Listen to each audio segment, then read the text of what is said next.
एक व्यक्ति 12 रुपये प्रति पेन की दर से 2 पेन को बेचता है। एक पर उसे 20% का हानि होता है, दूसरे पर 20% की एक पर 20% का प्रॉफिट होता है, दूसरे पर 20% की हानि होती है। संपूर्ण लेन देन में उसे कितना का लाभ या हानि हुआ।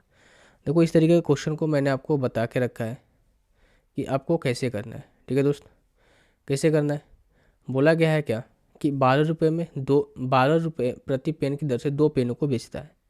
एक पर उसे 20 की हानि हो रही है और एक पर आपको 20 का लॉस हो। अगर यहाँ से पूछता आपसे क्वेश्चन, अगर ये पूछता है कि पता है परसेंट लॉस या प्रॉफिट क्या होता, तो ये होता है कि अगर आपका एसपी सेम रहता है उस केस में हम क्या करते हैं, अगर एसपी सेम रहता है तो उस केस में हम यही करते हैं भाई कि हम क्या करते हैं, जो हमें दे रखा है ना उसका, यानी कि जो परसेंटेज हमें दे रखा है, अगर ये दे रखा है दोनों सेम दे रखा है, तो A² / 100 और हमेशा ये लॉस परसेंट को डिनोट करता है। ये हमेशा लॉस परसेंट को डिनोट करता है, यानी कि ये हो जाता है आपका 4% का लॉस हो जाता है। 4% का क्या होता है भाई, आपका लॉस होता है। लेकिन हमें बोल के रखा है भाई आप हमें लॉस मत बताइए, हमें बताइए कितने रुपए की हानि हुई। अब देखो 20% की फ्रैक्शन वैल्यू क्या होती है, ये होती है 1/5, यानी कि 5 रुपये के सामान खरीदा होगा, उसको 1 रुपये ज़्यादा यानी कि 6 रुपये में बेचा होगा।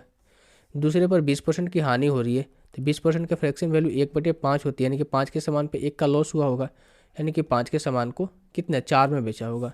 बस यही करना था। 5 × 5 25 हो गया, 6 × 4 24 हो गया।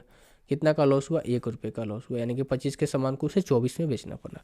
इसकी कोई ज़रूरत नहीं थी आपको, क्यों, क्योंकि ये कांस्टेंट दे रखा है ना। 12 रुपये प्रति पेन की दर से 2 पेन को बेच रहा है, एक पर 20 का लाभ हो रहा है, एक पर 20 का हानि हो रहा है। अगर यहाँ पर कांस्टेंट नहीं रहता, बोलता है कि 20% के लाभ पर वो 2 पेन बेच रहा है, 20% के हानि पर 3 पेन बेच रहा है, तो हमें यहाँ से अलग तरीके से इसको करना पड़ता।